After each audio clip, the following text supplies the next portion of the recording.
Oh, it's cold.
Back in the echo chamber, maybe one more time. And this is a new video. Last 3 days I think were repeats just to keep the flow going on the channel. And we went and did the 2-day fishing derby. I think we caught 8 or 9. Well, no, we probably caught about, I don't know, 60 fish probably, ranging in size from 10 inches to about 12 pounds. It's winter spring salmon, winter Chinook salmon, and they're smaller feeder sized fish, but I think an 18.5 pound salmon won the derby. Buddy of mine caught the second place fish right basically beside us. Holy shit, was it freezing cold. Not used to going out there and having the boat. It was a blizzard at the dock the first night. A lot of fun there. I think there was 8 or 10 of us all stayed at the same place, my friend's place, and had steak dinners and fished hard, got frozen. It was all good. Came home with a couple brand new fishing rods and reels. It was good. Oh, and get this one. So I had to run the boat up the Alberni Inlet, all the way out to basically the mouth to Banfield, where the boat sits in the water. So I left to do that, and then Sarah drove. She headed out about an hour and a bit later, and then she drove out and met us out there.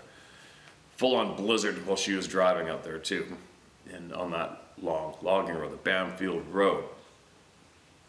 Get this one. So the next day, she goes, "Oh yeah, I heard a scream when I was driving out last night or whatever." I'm like, "What? You what? You heard a scream?" "Yeah, it sounded like kind of like an elk, but it wasn't an elk. It was a lot louder." I'm like, "And you're just telling me this now?" Right? So get this one. She was stopped. There's a automatic traffic light, mobile traffic light they're using as they work on that logging road, and they're going to seal code it for regular traffic. Anyway, she's sitting there, blizzard out, no vehicles around anywhere, And she said she heard this scream. She has the windows up, music blaring as usual in her Tahoe. And she said she heard a loud scream from the passenger side of her vehicle on the high side of the road, over top of everything. Crazy, right? I'm like, and you're just telling me this now. She says, hey, I kind of forgot about it. So there you go. There's an interesting little note taken, but it's actually the same area where a First Nations guy told me he had a tree basically thrown at him and the headlights driving down that road, swerved to miss it, and as well where my neighbor's employee and his friend were driving a van field and seen this large red-haired being basically jump off the rocks on the left side of the road, hit the road, and bailed over the other side right in front of the car and kept on going. No shortage stuff going on there. It is what it is. Nothing new, right? What else? I met a bunch of people, new people come up to me, knew who I was at the Derby. Friendly, good people. Started BSing with a First Nations guy that was standing beside me. And we just started talking about fishing and then hunting. And he works for the logging companies running grader out there. And I finally said to him, I go, hey, you ever heard of that asshole on YouTube that talks about Sasquatch all the time? He's like, no. I go, okay, well, that's me anyway. So they go, oh, yeah. I go, what do you got? You know any? Seen him? He goes, no, I haven't seen him, but my uncle's got a whole pile of stories. And this man lived out of Pachina, where a few other First Nations friends of mine live that have seen these beings all around there for years. So that's my report from the people from this weekend. It's freezing cold out. I think I panned with the video once, and I'll show it to you guys here. While we were fishing, and those mountains in the background that's looking towards, first off the camera starts in the direction of pointing towards Tofino Ucula, and then it pans all the way around. And as it goes around, you see all the larger snow-capped mountains. Well, those mountains have, if I could say that these beings lived somewhere full-time, they live right there. 110% from all the people I know who frequent all around those mountains, in the communities, they are there all the time.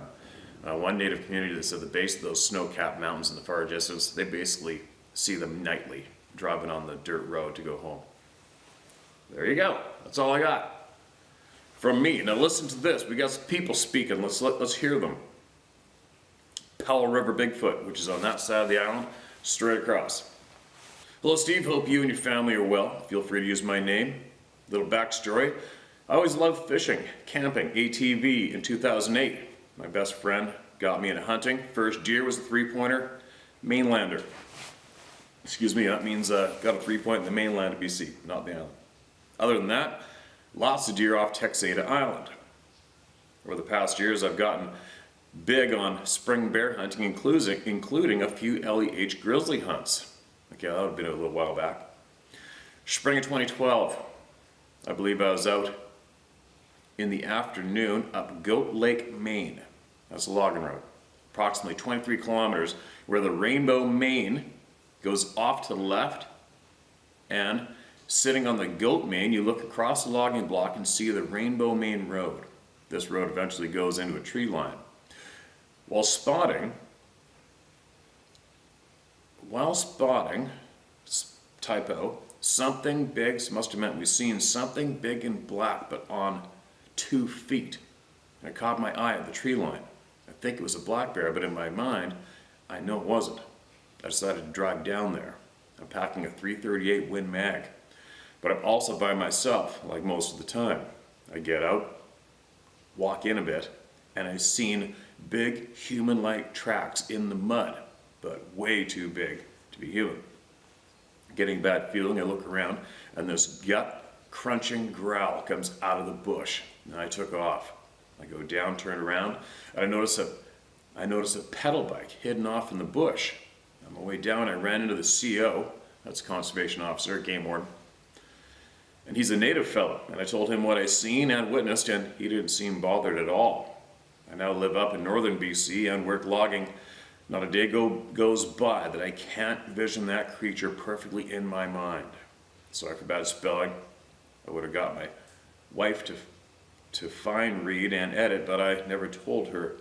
Very few people know. Thanks, Kevin Eade. Kevin, appreciate you, man. Powell River. If you'd asked around people living in Powell River, you would have came up with dozens of the similar experiences you had, man. It's just It's just the way it is. They are there. Powell River, thick with sightings all along that chunk of coast, all the way to Squamish, and farther north, right? And another member of the Club of No Return, right, you guys? Another member of the Club of No Return. This club is frickin' huge. Huge and grows by the frickin' minute. It's titled Sasquatch. Hey Steve, this is Jack Willis. I live in Washington State. Here's a photo of a right arm of a Sasquatch that breezed right beside me as I was standing in an empty 5-acre field taking a picture of the full moon. I took 3 photos right in a row, bam, bam, bam. And this was on the last photo I took. I smelled something, even felt the wind off of him when he passed, but I'd never seen him. But I think that's his elbow, and I'm over 6 foot, and I was standing, so his elbow was at least 6.5 feet off the ground. I have more than this with different stories, but I about shat my pants when I seen this hairy arm, and the other 2 pics had only the moon. That would be a little alarming, without a doubt. That's a crazy experience, man. And you see you got more than this. Send it. Send it all in. We want to hear everything you got, all right? Make sure you send what you've learned, what you've experienced, and send it. The people want to hear. And that definitely does not sound impossible, without a doubt, from what we've heard from hundreds of other people, right? That's very, very interesting and very, very random. What are the chances of that happening at the same time, right? Crazy. Crazy. Here's another more photos. It's titled Owlman. Steve, I'm sending all my deepest respect for you and the How to Hunt family. Your channel is my go-to every day. I hope the Owlman is listening because I have questions for him. Around last fall, my daughter and her teenagers started having strange things going on. Orbs, strange noises at night. Then she noticed large, dirty footprints on her front porch. Bare footprints, larger than anything human. She lives in the suburban area of northern Indiana. She also found huge handprints on her front sliding glass doors. I've sent pics before. I'll do something again. A week ago, everyone was woken up by strange, loud noise in the hallway. Everyone got up and looked in the hallway. My daughter, her son, and daughter were the only ones in the house. While they were all standing there trying to figure out what the noise was, my granddaughter's personal alarm went off. It's only activated when the nylon cord is pulled free. The personal alarm was across her room, nowhere near the hallway. And this was the latest incident. Personal alarm, I don't even know what that is myself, you guys, all right? There's been a few times that they were woken up to someone heavy running in the house. With the few pics she has taken, it does show a strange outline of something invisible with the strange blurry waves. As a matter of fact, 2 or 3 of them blurry, big outlines inside her house 4 days ago. My granddaughter finally seen one. She was facing the dining room entrance from the family room when a dark, furry face looked around the corner. It was at least 8 feet tall. Wow. They made eye contact for a brief moment, then realized she could see it. He/she quickly ducked back out of sight. My granddaughter yelled for her mom. It was gone in the blink of an eye. It seems that there is 2 or 3 juvenile sabe making themselves at home with my daughter and her family. They found black walnut halves in the house. There are no black walnut trees. There are no black walnut trees there. Plus, no one eats them. My question is to the Owlman.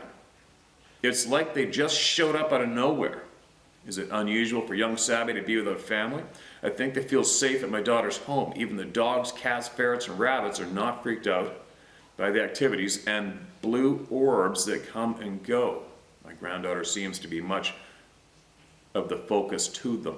They have tapped on her head like an annoying sibling would do for annoyance. My granddaughter's 15, my grandson is 13. Is there any way Owlman can speak with these Sabe or help my daughter speak with them? Sabe are not the only strange things occurring there, but there has nothing to do with Sabe issues. Any help would be much appreciated. Thank you. Just for you, Steve. Pass on, all right?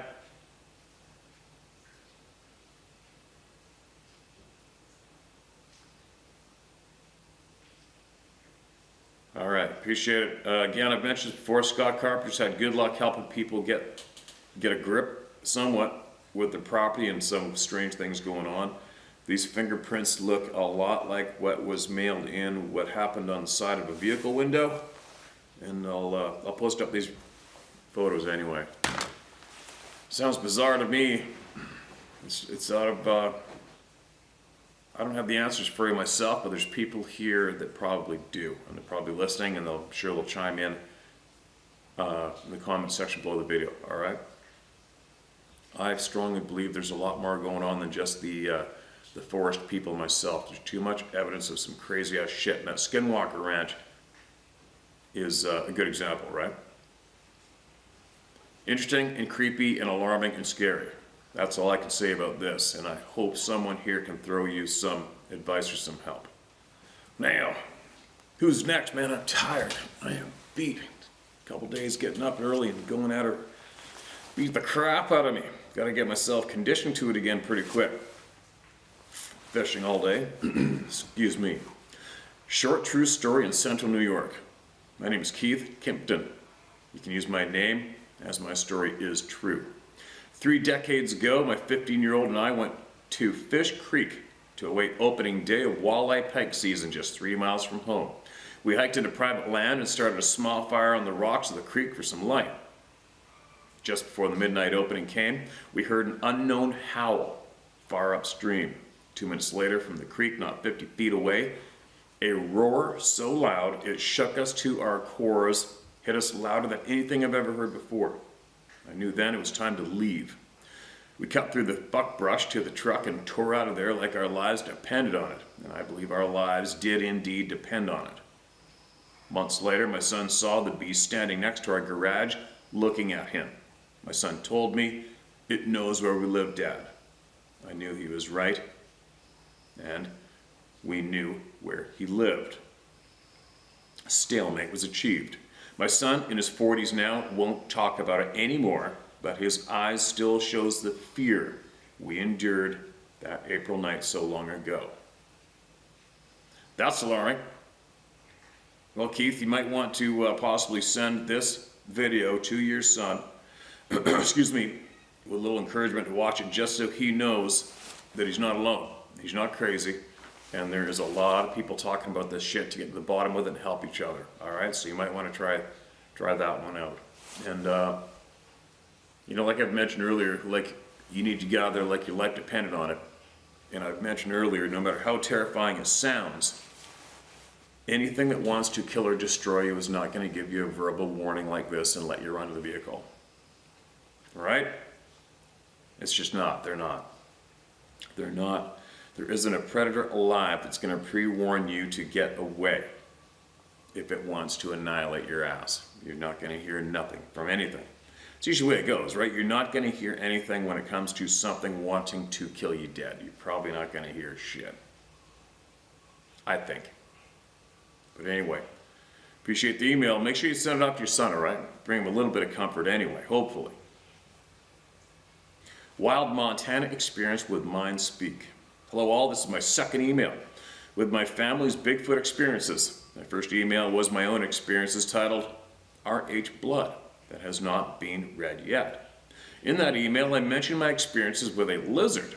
I also mentioned that my dad had his own stories. I've been given permission from my dad and sister to tell the stories. They are avid listeners and are the ones that turn me on to your channel. They, however, are technologically challenged. Me too. My dad, many years ago, moved his bed outside, out onto his balcony. I know, weird, but he absolutely loves it out there. He loves listening to the night noises. The night is very active. He lives on the edge of a mountain range on about 40 acres, but he has heard whoops and screams many times over the years. About 3 years ago, right before dawn, he heard a female whoop, thinking female because it's higher pitched, close by around his neighbor's place, which is probably a quarter mile away. This neighbor came out with what sounded like a .22 and shot it. Then a deeper male whoop happened on the other side of this guy's house. His neighbor had to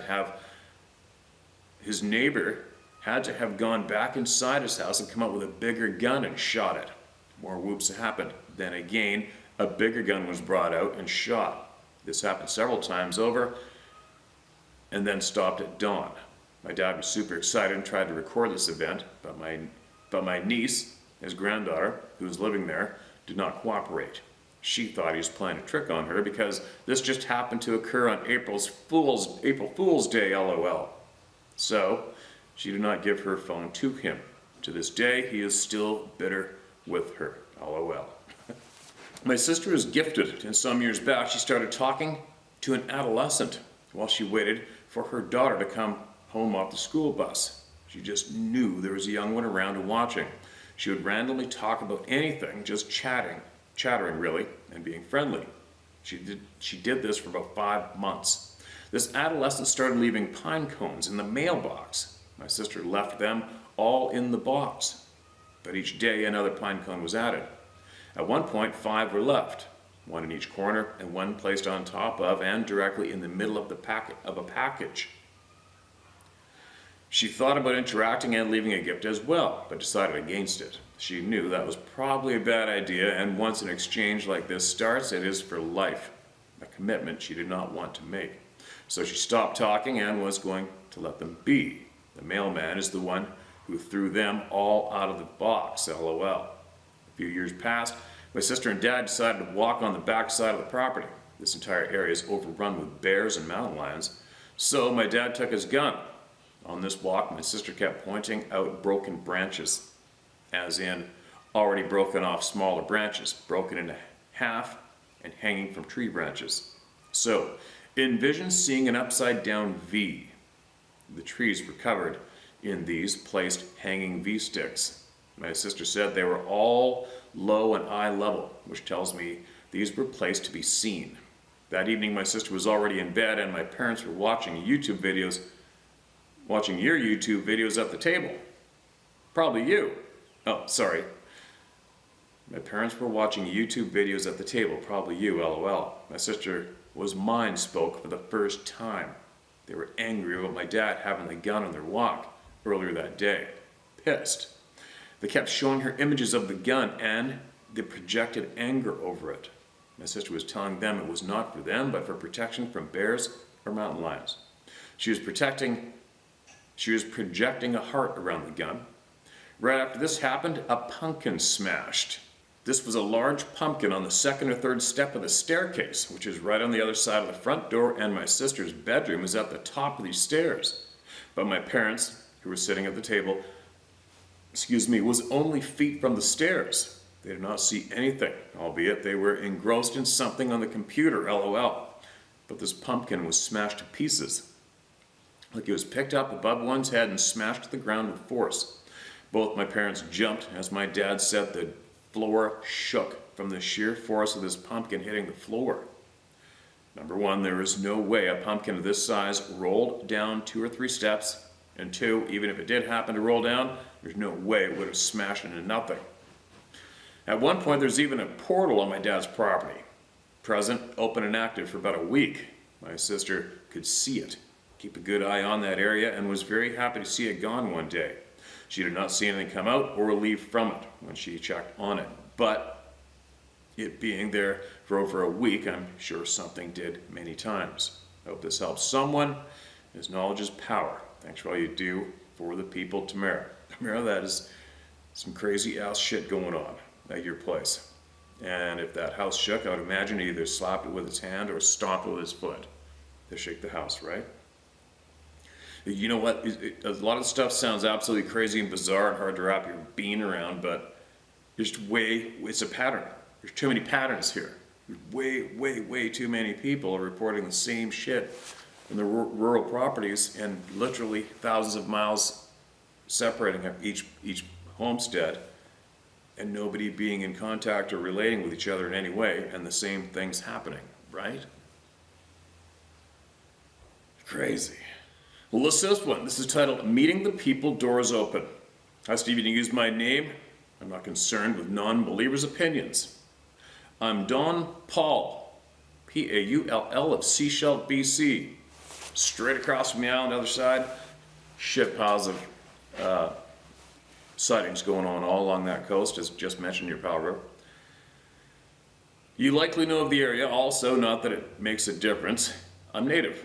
I grew up to a ripe age of 13 years old hearing the stories of the people, the wild man. I said grew up to the age of 13 hearing of the people. That is because at 13, myself and a friend first met them, and I'm now in my 60s. Being a coastal boy, I was learning to hunt at an early age. Used air rifles to hunt grouse around 10 years old, fished for the family to stock up on canned salmon and cod. There are many things I do not have an explanation for, which as time goes I'll try to add to the round table of knowledge. Thank you in advance for that. Times were a lot different back then in the 70s. No one really cared if you had a hunting rifle walking down the highway. Yeah, today they got to start bawling their eyes out, go to a safety room, right? Sorry. So my friend, as I asked him for his okay to use his name, haven't heard back as of yet, will remain just friend. It started in early fall. We had planned to hike halfway up the mountain from home to go deer hunting, so we left fairly early, still dark, about 45 minutes. Minus 1.0 hour before sun up. We're hiking along a trail / decommissioned logging road for about a half an hour. We were walking along quietly. The sun was up, it was daylight, and we stopped at the same time, both of us looking to the left. There, standing in the bush about 20 feet away, was a wild man. We stood staring at each other. 20 feet. So that's the length of a vehicle, you guys. That's a car length away. Pickup truck, whatever. I don't have any idea how long we stared at each other. It was a minute at least. One of us said, "Do you see it?" We continued to stare, and I said, "Yes, I see it." The very strange part is neither of us felt any concern, no threat of any kind. I actually felt kind of at peace. We just continued on with the hunting trip, which wasn't successful that day. 1 week later, because we decided to leave too late in the day to get to the area we wanted to hunt, we left 2 hours before sunup. This was likely a very bad idea. We were about 45 minutes from town along the very same trail we had seen the wild man the week previous. It was completely dark and neither of us carried a flashlight, so couldn't be accused of pit lamping. The stars were out, which helps us see the direction of the trail. All was going as planned up to where we had met the Sasquatch the week earlier. We could hear things in the bush following us along. At first, not too close, then the sounds multiplied upward of 8 or more all around us. We continued walking until we came to a crossroad in the trail, which gave us a little more space. The Sasquatch were screaming for some time now. We sat back to back in the middle of the T in the trail. Our plan was to wait till daylight, about an hour away. Might as well have been a day away. The Sasquatch were getting more agitated and angry sounding, if that is possible. I was packing a Lee Enfield and my friend a .22 Cooey. It's funny, those are both the same first guns I ever owned too. Single shot Cooey and a .303 Enfield. We couldn't take the pressure anymore and decided they wanted us out of there. I said, "Let's walk out of here." At this time, neither of us thought we were going to see sunrise. I fired 2 rounds from my rifle into the treetops to let them know we would defend ourselves. Rechambered a round and leveled our guns in front of us and started walking out.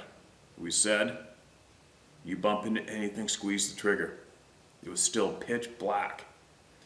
We felt better once we made it to the power lines, being more open and more ambient light. Yes, they chased us all the way to the power lines.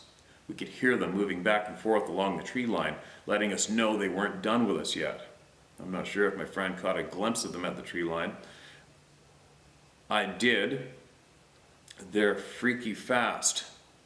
So as we decided to leave and walk straight down center of the power line to give ourselves a better field of fire, more because we were scared shitless, LOL. They, I guess, had enough teasing us and stopped shortly after we started down the power line. We had hiked for some time, feeling like we might get out of this in one piece. The Sasquatch stopped following us, or at least we couldn't hear them. We were a couple miles from town and heard a couple things moving in the bush. Neither thought it was the people. We were a couple miles from town and heard a couple things moving in the bush. Neither thought it was the people. They stopped shadowing us earlier. Being young and thinking we were not sure, we were thinking, but decided these noise were bears and they were getting close to town. My friend shot 2 rounds into the treetops too, we thought. Oh, sorry, to scare the bear back up the hills away from town. Shortly after he shot his rifle, both noises stopped. I then saw a young Sasquatch run towards the larger sound between some trees. Oh my God, doesn't cover it. I said to Buddy, run. We ran all the way to my house on the res, not stopping once. Once home, we were talking to my mother, who, as you can imagine, has questions as to why we ran in the back door out of breath. My friend and I decided to draw what we saw the week before. My mother asked us to. We drew the exact same thing down to a branch that was beside the Sasquatch. We decided, Mother told me, not to go into the bush for a while. There wasn't much argument from either of us, as you can imagine. LOL. We both continued to enjoy the outdoors. We had many more encounters with these wild men. I believe that some have mentioned once you are marked. Once you are marked, you're on the radar. I agree. I also believe they have been at a few of our camps and watched over us as we slept. I'll add more recounts of the people, both personal and stories I've heard from family members. There are a lot, for lack of a better description, serpents in the ocean as well. Some I've seen, other stories of family members have experienced. Thank you to all in the round table, and a special thanks to you, Steve, for making this possible. If you ever find your way to the Sunshine Coast, let me know. The door is open. You and your family, Don, Paul. I'll be there, man, for sure. Thank you so much for that invite, and I will be there. Just don't know when. I went there, I think I went there solo 2 years ago. I think I went over to look at a boat in Gibson's or Seashell or something. And then I'm like, well, I'm here now. I'm going to go rip around, because Half Moon Bay, you know where that is? Half Moon Bay, there was just absolute insanity going on around there. And I went down Half Moon Bay, and I went up, cut up a logging road, and I went up to those power lines.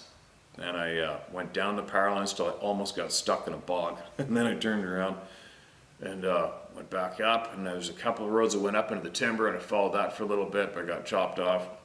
But I went looking around there. Big timber there, eh, man? Big timber. Big, long, sloping slopes. And I'd be really curious to get back into the mountains from there. I got a couple of friends who live on the islands, and they go sledding. They're sledding right now up in the bigger mountains farther in from the coast. Pretty rugged in there, isn't it? And they also, these same friends, have found footprints in the snow on Gambier Island. Right? Found footprints in the snow, and I've shared that footprint photograph quite a few times on here using thumbnails or whatever. But anyway, please email back with as much as you can or all you got, all right? Because I am really curious, and I know a lot more people will be curious here too. Especially, I mean, we're neighbors, right? And I want to hear more. And I wouldn't mind coming over there too, again. I just don't know when, right? I need like 10 lifetimes to do all the shit I want to do. Man, I was thinking about the other day, if I could cut 2 months of time just to go ripping around, road tripping from one end of North America to the other, and seeing people and seeing new country, and videotaping it and share it with everybody, I wouldn't a second. I got so much shit to do, man. I need 10 lifetimes to do all the things I want to do. But anyway, super glad you emailed that in. Then I hope you email again real quick with a lot more. I'm really curious about that country, that area. I've been up. I ran around there quite a bit as well. Oh man, what's the name of that? There's an inlet, boat access only, with the elk draw in there between Gibson's and Squamish, McNab Creek. I know of some tracks being found in the back of McNab. I've been back in there. And that's pretty nasty, rugged, and secluded in there too, right? I went in there to help somebody get an elk a few years back. That's how I ended up in there. But anyway, I gotta wake up. Gotta go get another coffee in me, get my ass in gear. I gotta get all that lumber, the old fence rails pulled out and pressure wash them off, and get them cut in and sheeted in the room back here so I can get out of this echo chamber, get that going, and keep on getting my shit done so I can free up some time.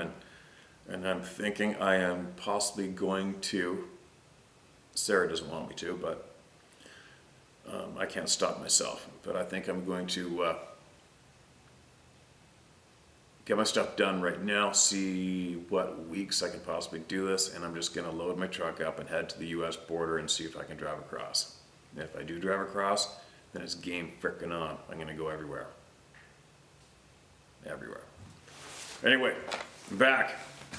Be a little more organized and get a lot more shared shortly.